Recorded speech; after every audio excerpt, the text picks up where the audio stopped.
Assalamualaikum warahmatullahi wabarakatuh. Sebelumnya perkenalkan, nama saya Arif Prayoga. Di sini kami akan mempresentasikan hasil proyek kita untuk tugas akhir pemrograman visual. Oke, langsung saja ke videonya. Jadi pertama ini di database kita ada data kategori, data obat, data pengguna, data supplier, data pembelian, data penjualan, transaksi pembelian, dan transaksi penjualan. Nah, di dalam data kategori ini juga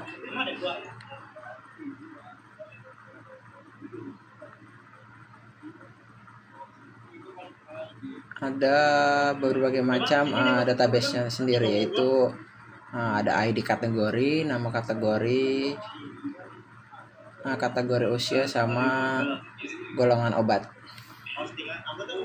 Lalu langsung kita ke NetBeans-nya, langsung kita run.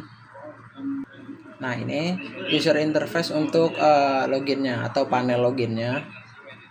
Terdapat tulisan manajemen pengelolaan transaksi obat Apotek Bos dan tulisan welcome. Lalu itu untuk username-nya Rivaldi.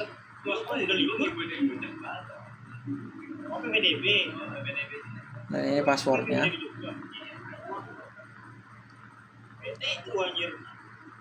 Langsung aja kita tekan login.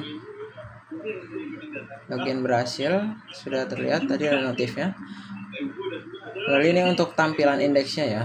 Tampilan indeksnya kita pertama itu ada beranda, lalu ada ucapan selamat datang, dan disitu juga ada nama penggunanya. Pertama itu ada kategori obat di situ, lalu ada supplier, lalu pembelian obat, lalu penjualan obat.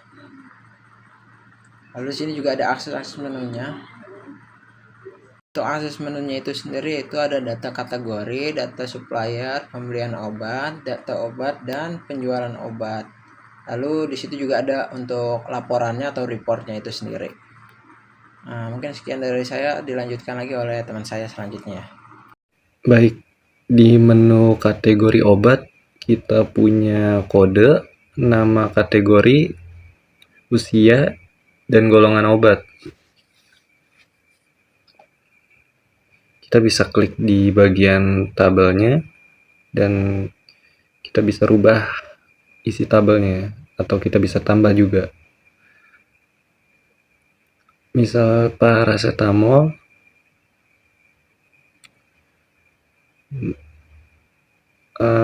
untuk usianya lansia dan golongannya bebas. Nah, jika kita simpan, dia akan membuat tabel baru.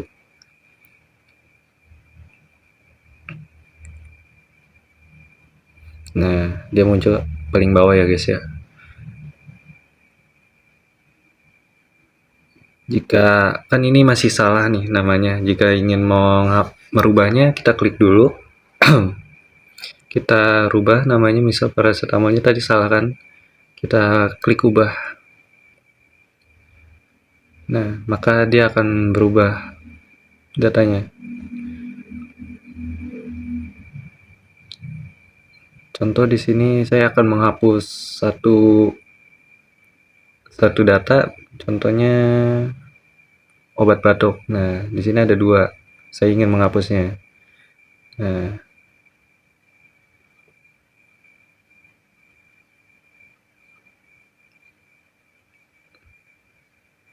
baik, segitu saja untuk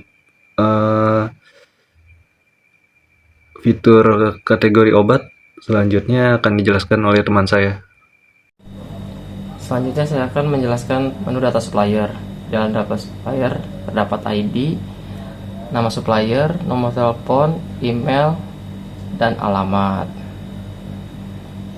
Sekarang kita akan merubah data supplier, yaitu data supplier Rizky. Kita rubah menjadi data supplier Alvin. Alamatnya kita rubah menjadi Cipayung.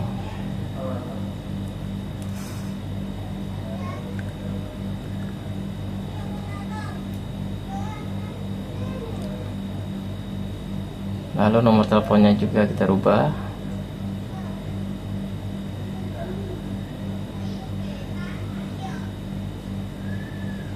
Dan emailnya pun dirubah.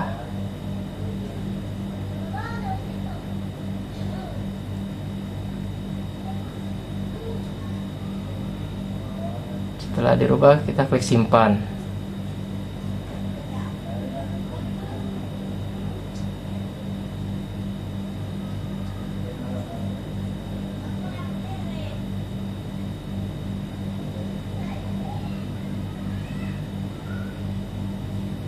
Data berubah.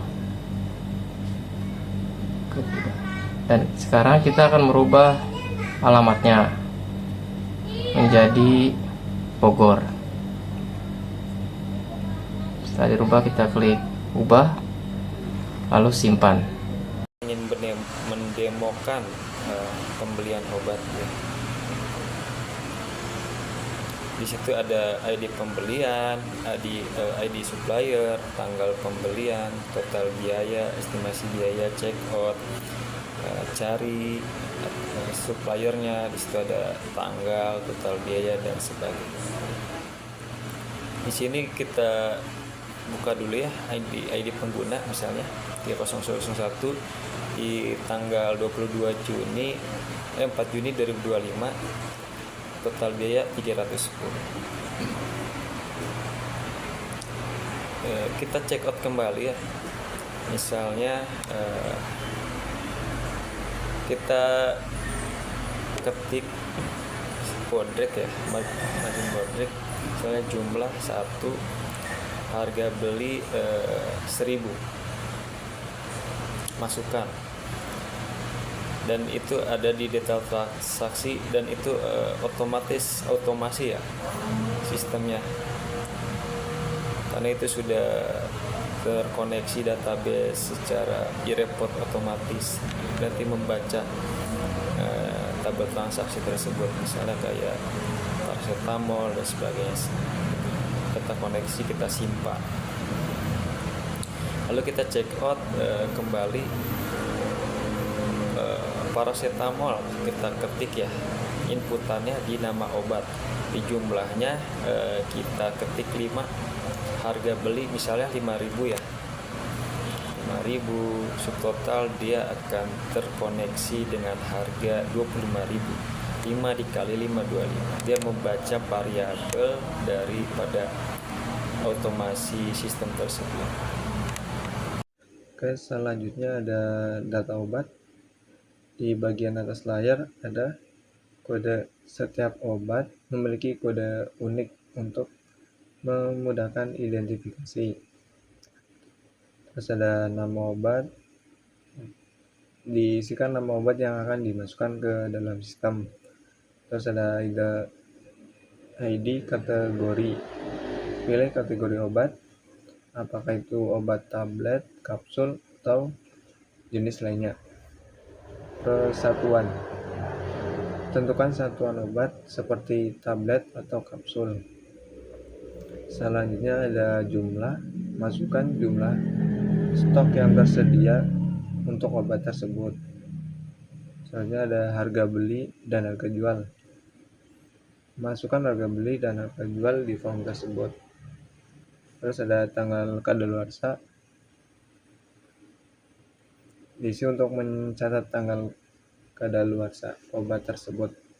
Terus ada lokasi penyimpanan, tentukan di rak mana obat ini disimpan.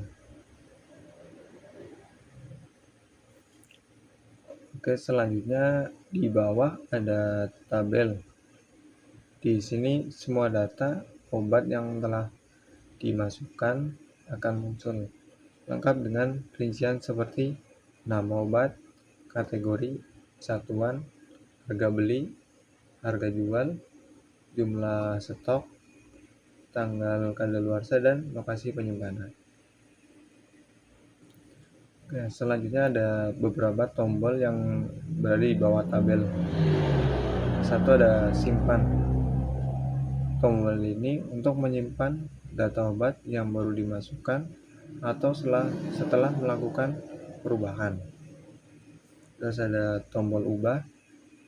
Jika ada perubahan obat, seperti harga dan jumlah, tekan tombol ini untuk memperbarui informasi. Selanjutnya ada tombol refresh. Tombol ini digunakan untuk memuat ulang data terbaru. Dan terakhir ada tombol hapus. Jika obat sudah tidak tersedia atau perlu dihapus, cukup tekan tombol hapus untuk menghapus data obat tersebut. Baik, di sini saya akan melanjutkan yaitu data penjualan atau transaksi penjualan. Di sini ada ID pengguna, ID penjualan, tanggal penjualan, dan total bayar.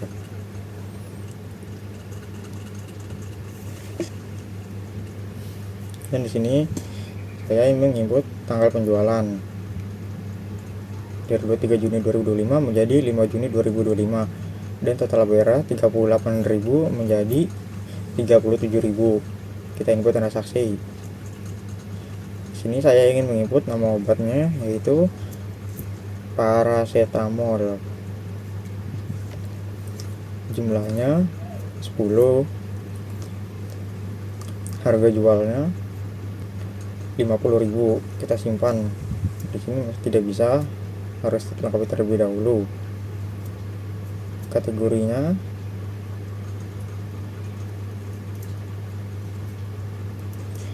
di sini kita input get dengan inputannya sudah ada yaitu Promax tablet. Kita simpan dan di sini terlihat inputan yang tadi sudah muncul atau sudah ada.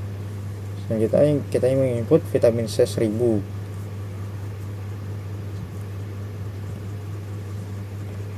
Kita input jumlahnya menjadi 90. Kita simpan dan di sini muncul yaitu vitamin C 1000. Jumlah 90, harga jual 10.000 dengan subtotalnya 900.000. Dan di sini total bayarnya yaitu 1.438.000 dari jumlah subtotal.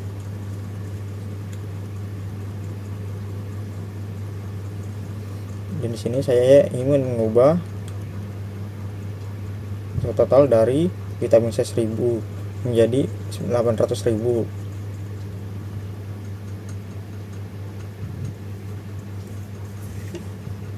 Kita simpan. Tidak bisa.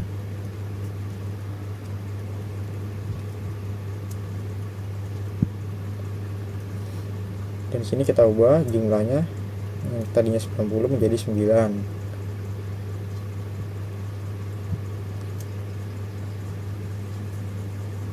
Tidak bisa.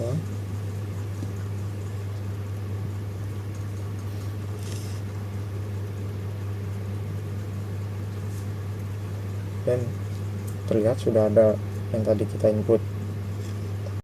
Baik, untuk yang terakhir saya akan menjelaskan tentang report atau laporan yang terdiri dari 4 bagian. Ada laporan data obat, laporan data supplier, laporan pembelian obat, dan juga laporan penjualan obat. Yang pertama ada laporan data obat.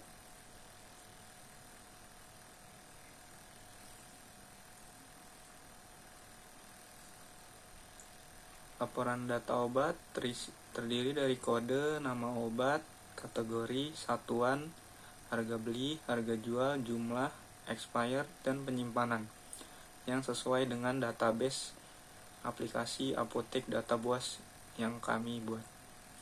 Untuk selanjutnya ada laporan data supplier yang berisi kode supplier, nama supplier, alamat, nomor telepon, dan juga email yang juga sesuai dengan database yang telah kami buat di aplikasi apotek buas ini.